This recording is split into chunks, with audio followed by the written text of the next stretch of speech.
Kali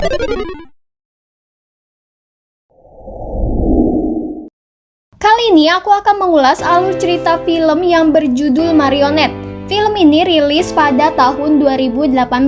Film ini bergenre misterius namun terdapat unsur kriminalitas. Nah, di film ini akan menceritakan di mana siswa SMA wanita dan seorang guru akan dicabuli oleh segerombol pria brengsek dan hanya untuk sebuah konten semata. Nah, nantinya akan ada film-film yang mereka unggah yang merupakan hasil dari gengbang mereka. Oke, biar gak penasaran, langsung saja tonton review film ini.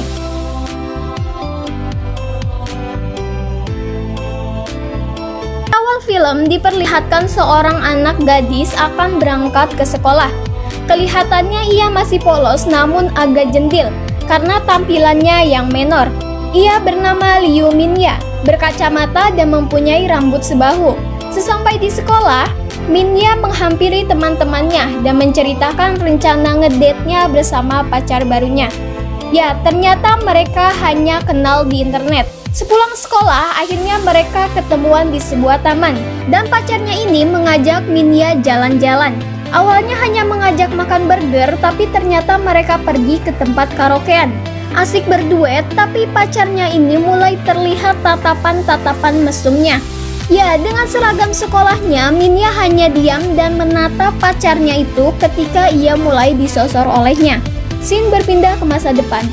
Diperlihatkan Minya sudah menjadi seorang guru dan katanya seminggu lagi akan menikah.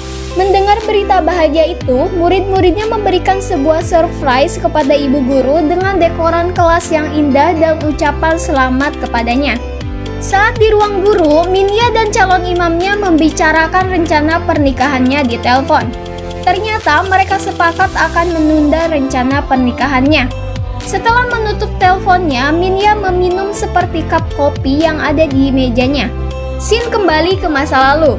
Minya menelpon ibunya bahwa ia akan bermain sebentar bersama temannya. Karena belum kapok, ternyata Minya main bersama pacarnya. Singkat cerita, mereka pergi makan. Awalnya Minya pamit pulang, namun pacarnya menahannya dan jiwa-jiwa polosnya terus menuruti kemauan pacarnya. Tiba-tiba banyak minuman keras bergeletak di meja dan Minya sudah terbaring di kursi bersama pacarnya. Minya terbangun dan pacarnya meminta ia meminumnya lagi. Dan kemudian pacarnya memberikan sebuah botol minuman kecil yang katanya itu hanya adalah sebuah penawar biar sadar. Scene pindah ke masa depan. Memperlihatkan Minya yang masih tertidur di meja kantornya, tiba-tiba ada yang mematikan lampu dan ruangan menjadi gelap. Waktu sudah menunjukkan pagi hari. Minya dibangunkan oleh salah satu muridnya dan kemudian ia pun sadar. Singkat cerita, Minya berada di toilet. Ia sadar ada memar di kedua pergelangan tangannya. Tiba-tiba ada yang memberikan pesan ke HP Samsungnya itu.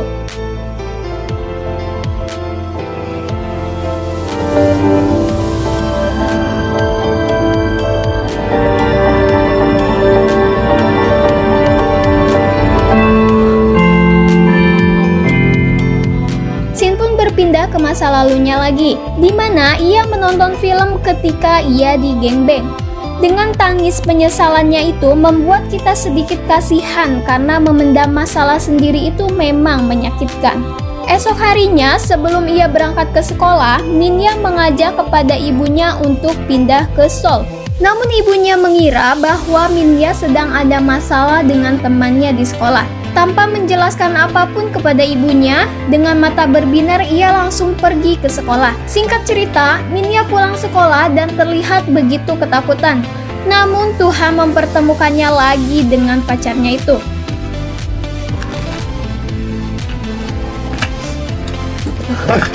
연락이 안 되니까 걱정됐어. 강아지도 얘기 안 해.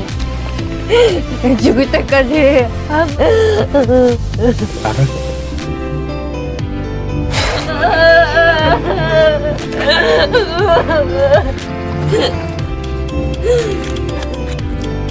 안 마시면 전화가 아니라 난 네 주인이라고. 알았어?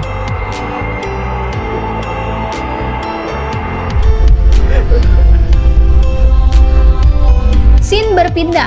Minya sedang dinner bersama calon suami dan calon mertuanya, namun ketika asik ngobrol, ia mendapatkan pesan lagi.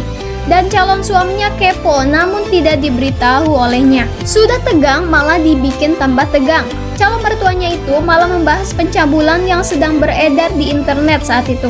Minya pun meninggalkan tempat makan dan pergi ke toilet. Saat di dalam toilet, Minya merenung dengan ponsel di genggamannya. Pesan dari si misterius itu terus ngaberebet. Ternyata terlihat sebuah jepretan kamera. Ya, Minya diminta untuk ngepap toketnya dan mengirimkannya ke si misterius itu. Kemudian diperlihatkan seorang bapak-bapak sedang mengomeli bocah tengik di warnetnya. Ketika sedang marah-marah, tiba-tiba ada yang menelponnya. Tanpa diundang, Minya pun datang menghampirinya. Dan ternyata, bapak-bapak itu adalah seorang polisi yang sudah pensiun. Ia bernama Wukuchi. Ternyata polisi ini adalah orang yang membantu ibunya dulu menyelesaikan kasus ia di masa lalu.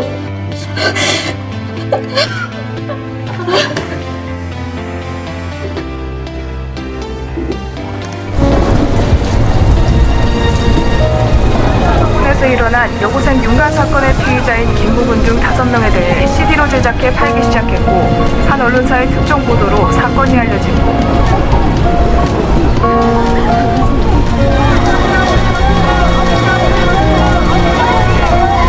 내부의 그 관리소로다가 이렇게 된 거에 대해서 제가 담당 강사로서 너무너무 Malam itu, Minya mendapat pesan dari si misterius. Sesuai permintaannya itu, esoknya Minya datang ke tempat itu.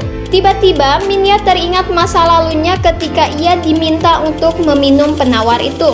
Dengan perasaan kesal dan ketraumaannya dulu, Minya membanting minuman yang ada di meja itu ke tembok. Sebelum memasuki kelas, Minya melihat salah satu muridnya sedang bertengkar. Katanya mereka itu pacaran dan mungkin saja itu pertengkaran para bucin. Saat sedang mengajar, Minya menyampaikan materi yang berhubungan dengan seks kejahatan. Sudah tidak aneh ketika guru sedang menjelaskan materi di kelas, namun muridnya malah asik sendiri. Ya, Minya tetap menjalankan tugasnya walaupun tidak dihargai. Tiba-tiba ia mendapatkan pesan dari si misterius, dan semua murid yang ada di kelasnya mendapatkan pesan itu juga. Akhirnya kelas pun tidak terkendalikan dan tiba-tiba semua pandangannya tertuju ke si Ching.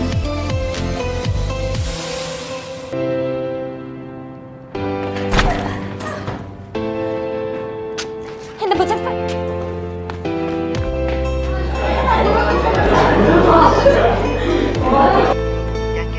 Kemudian Minya menemui si Ching di sebuah taman sekolah dan berusaha menenangkannya. Akhirnya mereka mengobrol empat mata dan menceritakan kronologi kenapa kejadian itu bisa terjadi. Katanya si Ching ini awalnya disuruh oleh pastor untuk datang ke sebuah gudang untuk mengambil hadiah. Dan ternyata ia malah melakukannya. Ia pun mengatakan ada minuman di sana. Kemudian ia sadar dan ada banyak pria. Sudah terbayangkan bukan siapa yang melakukannya? Jam pelajaran selesai. Minya mengajak si Chin untuk mengobrol sebentar. Akhirnya mereka berada di suatu taman dan Minya menanyakan hubungannya dengan Tung Chen. Karena Minya tahu bahwa mereka itu pacaran, akhirnya si Chin menceritakan tentang perasaannya dulu kepada Tung Chen.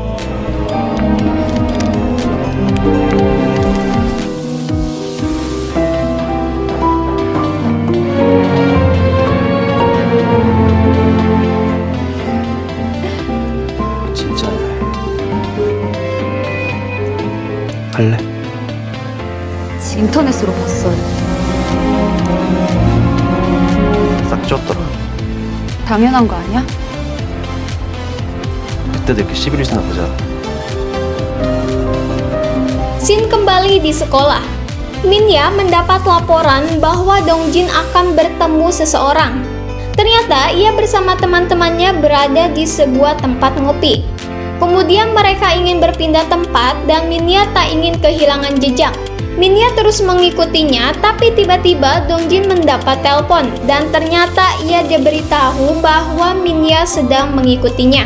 Sampai akhirnya Minya harus masuk ke tempat dugem sambil mencari keberadaan Dongjin. Akhirnya Minya menemukan ruangan mereka dan mengintipnya.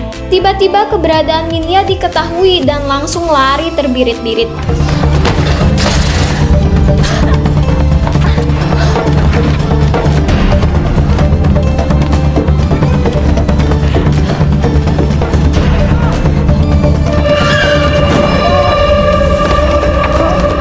Ketika hampir tertangkap, Minya ditarik oleh seseorang, hingga akhirnya ia selamat dari kejaran pemuda itu.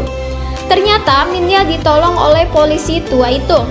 Kemudian mereka membahas kasus yang akan diselesaikannya, tetapi polisi itu malah mengaku perbuatannya dulu ketika membocorkan kasusnya ke media.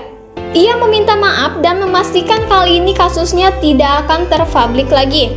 Namun Minya sudah terlanjur kecewa dan pada akhirnya ia pergi meninggalkannya. Ia menghajar salah satu teman Dongjin dan langsung melakukan interogasi. 후드틱 새끼는 뭐야? 예? 후드틱이 족밥이에요. 아빠 백? 아빠가 그래서 그 여자 왜 쫓아갔어? 맞아야지 이 같은 새끼를. 아야, 마스가 시켰어요. 뭐? 근데 여자가 우리 뒤 쫓고 있다 그래서. 기상 빨리 기상. 저쪽으로 뛰어. Esok harinya, polisi dan Minya kembali melakukan penyelidikan. Sebelumnya, polisi itu menceritakan kejadian semalam bahwa di balik semua ini ada hubungannya dengan seorang master. Dan Minya merasa sudah pusing karena tidak bisa menemukan petunjuk lagi. Namun akhirnya tersirat di benak mereka dengan permasalahan si Ching. Akhirnya mereka pergi meninggalkan tempat itu. Namun tiba-tiba Minya jatuh pingsan dan polisi itu tahu kejadian yang dialami Minya.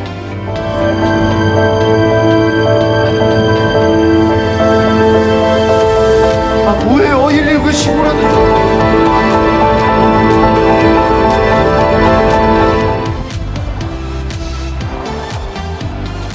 이거라는 게 할 수가 없어 그거. Saat Minya merenung, sekilas terlihat ada alkohol dan sebuah silet di atas meja. Minya seperti frustasi, namun tiba-tiba ada yang mengirimkannya sebuah video. Tatapan Minya tiba-tiba tertuju ke silet itu. Minya pun langsung pergi bersama mobil putihnya dan sebelumnya ia mengabari polisi tua itu. Ia memberitahunya bahwa ia akan pergi ke gudang di mana si Ching itu disekap. Akhirnya Minya sampai di tempat di mana dulu ia juga disekap. Dan akhirnya Minya meminum penawar itu dan tiba-tiba ia dikelilingi oleh orang-orang bertopeng. Minya menanyakan keadaan si Ching dan ternyata malah datang seorang wanita bermasker. Ya, wanita itu adalah si Ching. Akhirnya si Ching menceritakan semua kejadian yang sebenarnya. 술이랑 담배? 아, 내 아바타 김동진.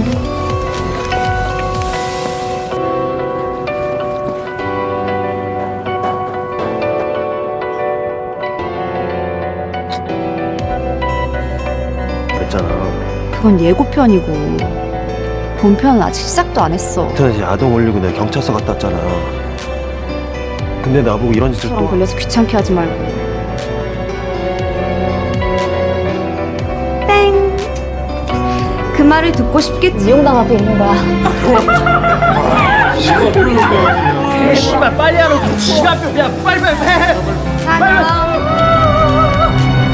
땅이들 하자 이 개 후레 자식. Di sisi lain, polisi tua sibuk mencari pasukannya untuk membantu menyelesaikan tugas ini. Ia pun berhasil menemukan Minya, namun apesnya polisi tua itu malah ditangkap juga. Sayangnya saat ia di baku hantam itu tidak diperlihatkan. Tiba-tiba suara uwiu-uwiu berbunyi. Mereka semua mulai panik dan mencoba untuk kabur.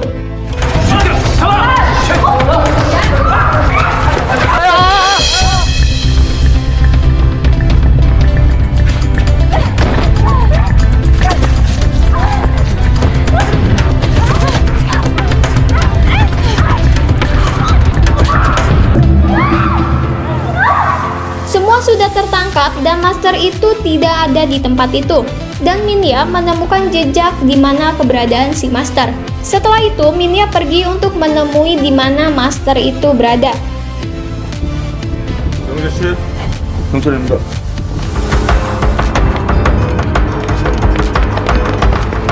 야야야, 야 강효성, 문영사는 지금 용의자 추격 중입니다. 그래?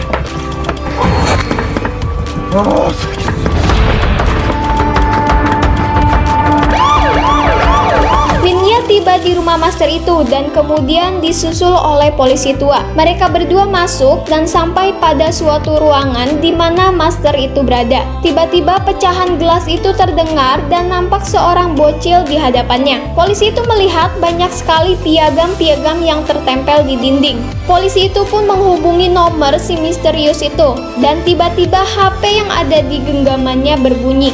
Bocil itu malah menangis. Minya pun menghampirinya dan terbukti bahwa si bocil ini adalah pelakunya. Ternyata bocil ini tahu semua tindakan ayahnya dan melanjutkannya, bahkan malah menjadi master. Atas tindakannya itu membuat dunia semakin gila dan film pun berakhir. Nah, dari film ini di bagian akhir diperlihatkan bocil itu menggenggam ponsel ayahnya. Di ponsel itu terdapat banyak jejak drama kejahatan yang dilakukan oleh ayahnya. Dari situlah bocil ini meneruskan aksi ayahnya. Saat itu ia baru berusia 13 tahun dan ternyata ayahnya sudah tergeletak dengan beberapa alkohol di lantai. Oke, sampai di sini review film kali ini. Jika ada rekomendasi film lain, silahkan coret-coret di kolom komentar.